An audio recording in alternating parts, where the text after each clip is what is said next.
So good afternoon, everybody. So you might ask yourself, what is an automotive engineer doing here in a branding session? So it's my task actually to not only teach the students to become book smart, but also to become street smart. And that's something I believe is not done that much in automotive engineering. So what have we done? About 5 years ago, we decided to create a program where students are actually developing and designing a car from scratch. As part of their automotive education, they get to choose, or they get to work with the brand, they get to define the value proposition, they get to define the technology that is in there, they have to build it, they have to test it, and then they have to show it here at SEMA.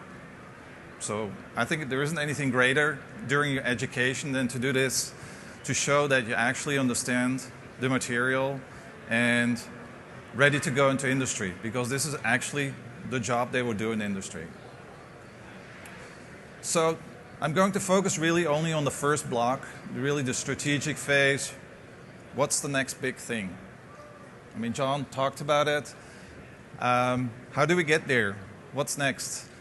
And that's a challenging task if you ask a young adult, 22 years old, and say, hey, what's the next big thing?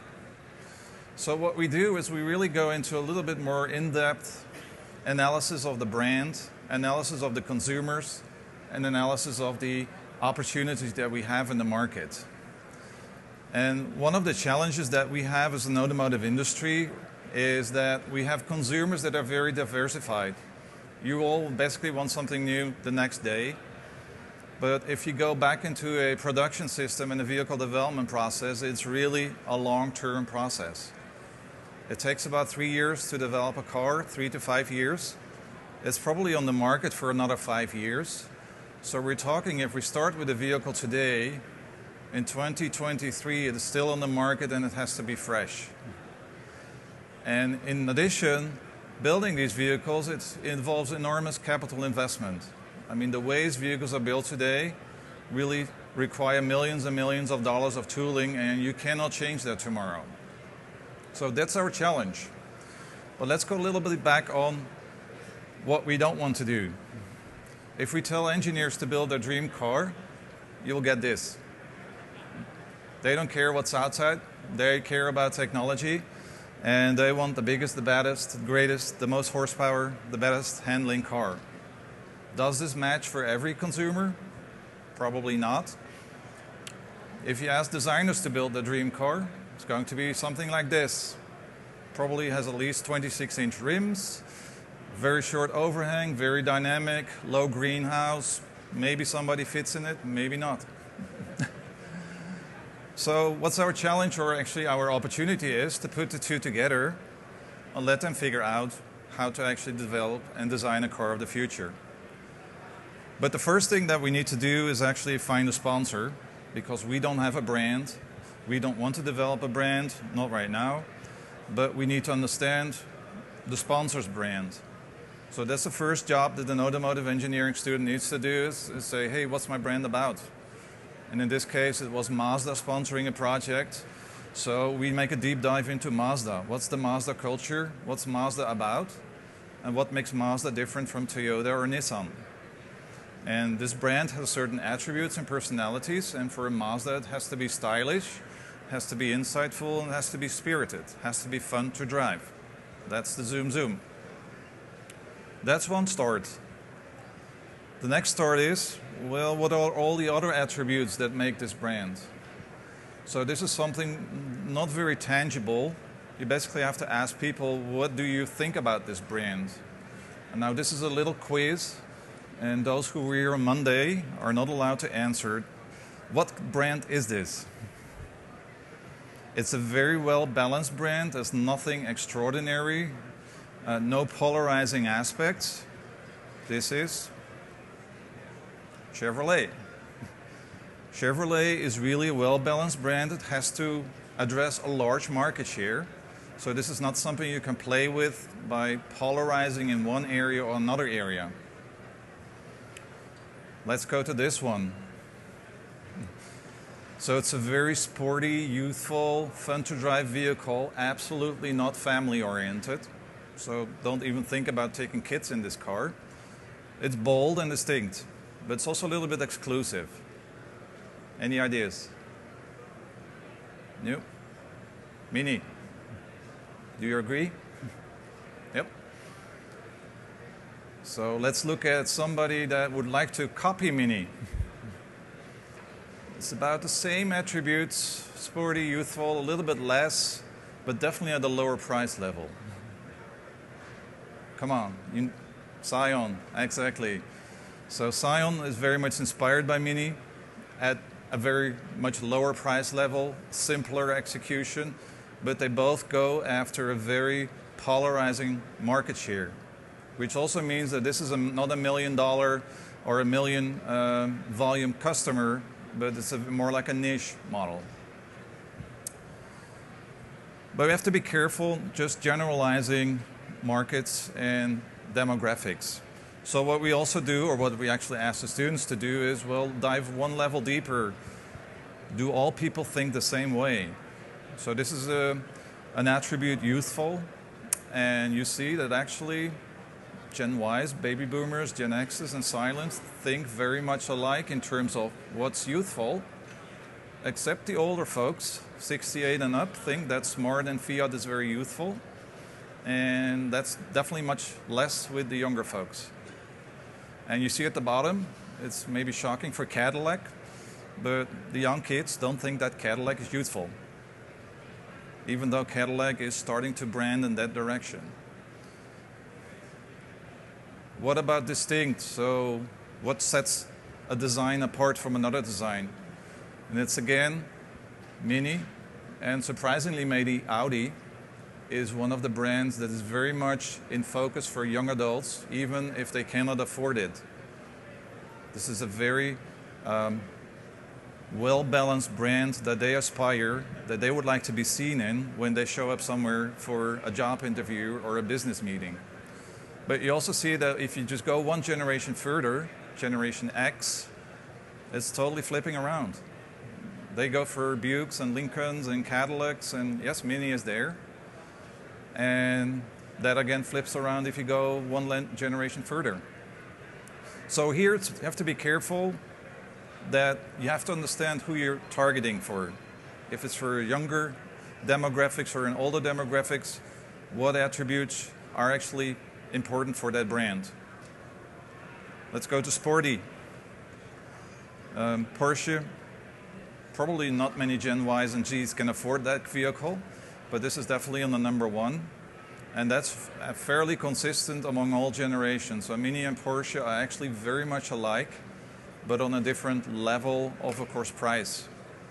And again, sorry for Cadillac, but you're not sporty, according to Gen Y and Z. And that maybe might change with the new products coming, but in the mindset of this generation, that's not a sporty brand.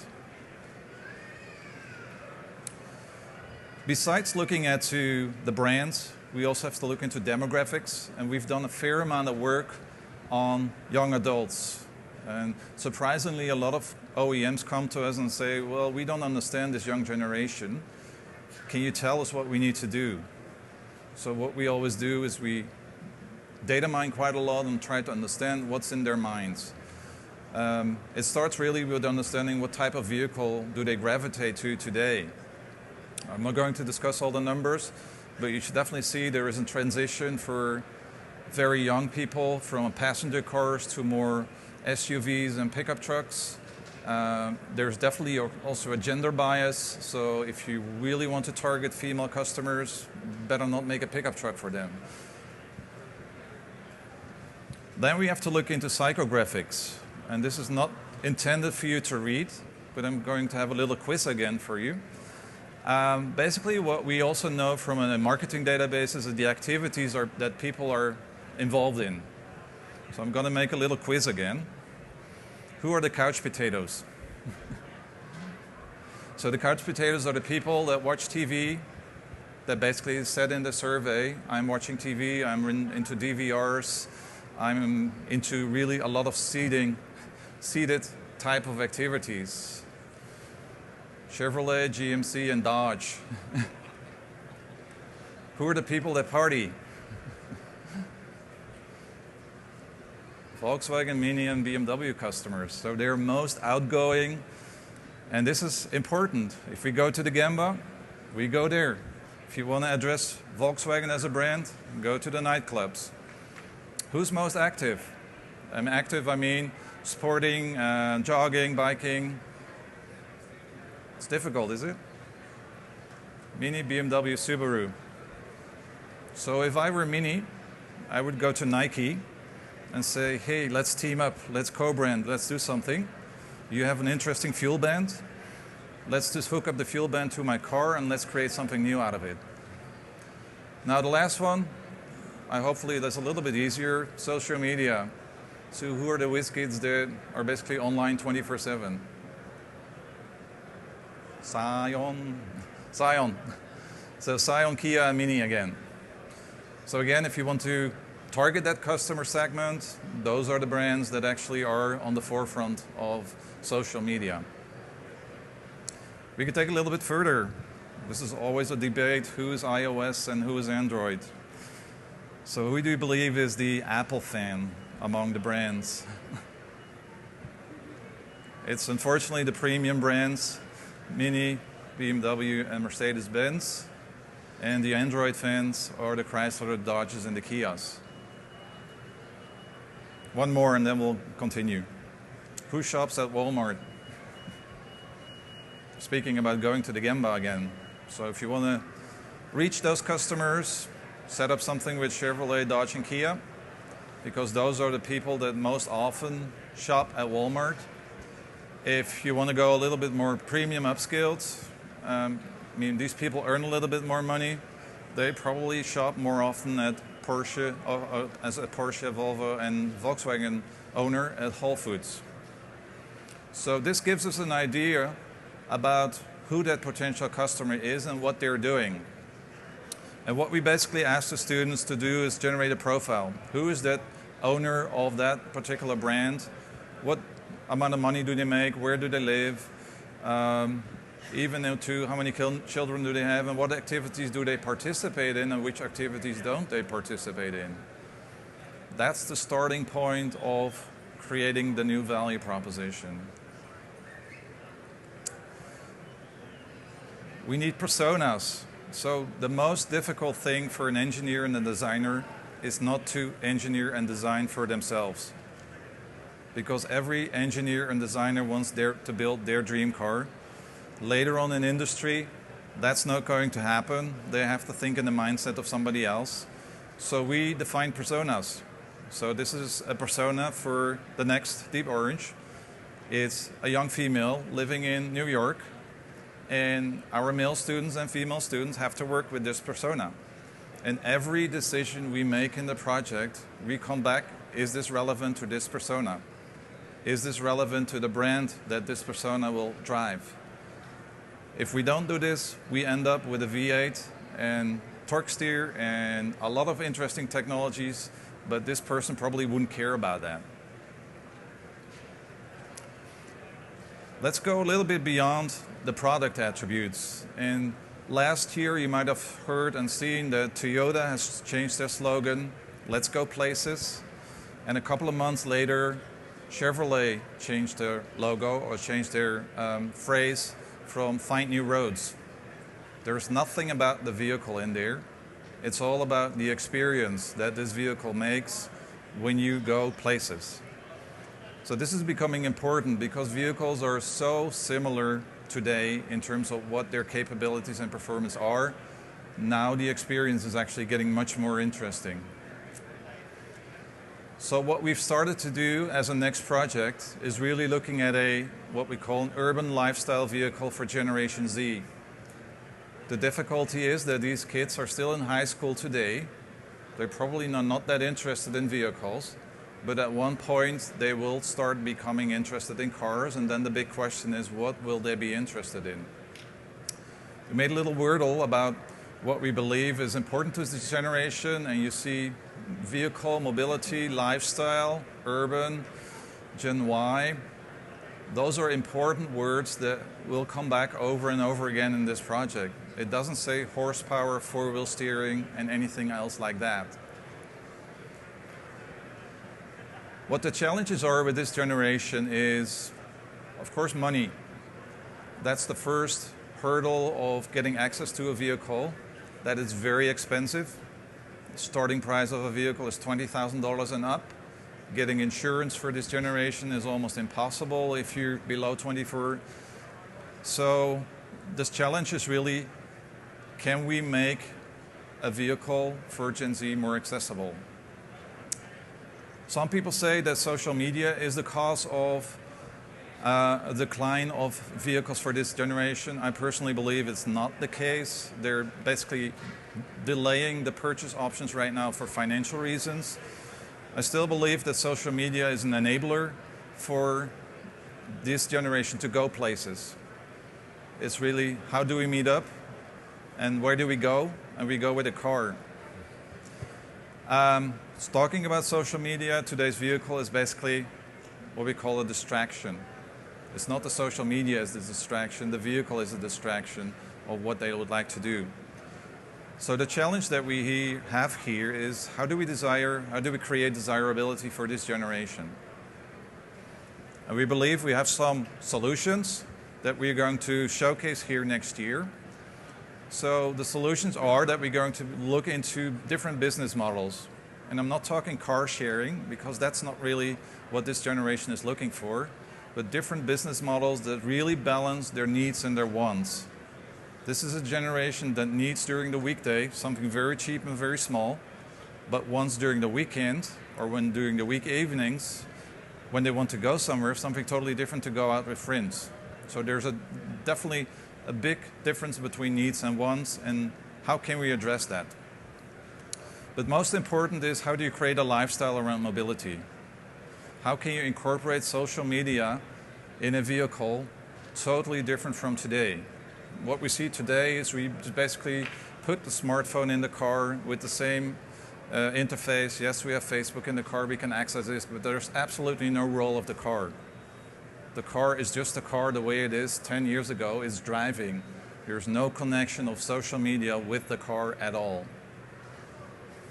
So what we're going to try to do here is actually something quite radical, is connecting social media lifestyle with a mobility lifestyle. And that involves getting others to play with your vehicle. It means that we have content providers that are part of this bigger picture vehicle, and we call it the Chevy Circle, that are going to play a role in it. So it's not only the OEM playing here, but it's also other partners.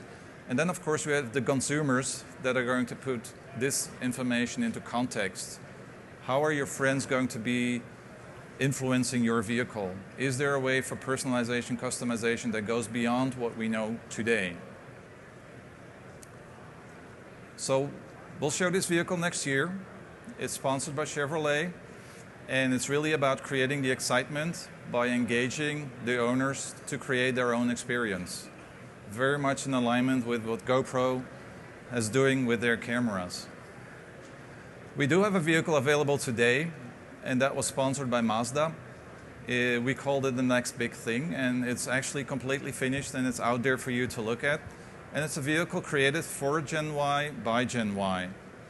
And it's got some unique aspects that you wouldn't expect from a Mazda vehicle, but we can really basically argument that this is because of the demographics, of the psychographics of this generation.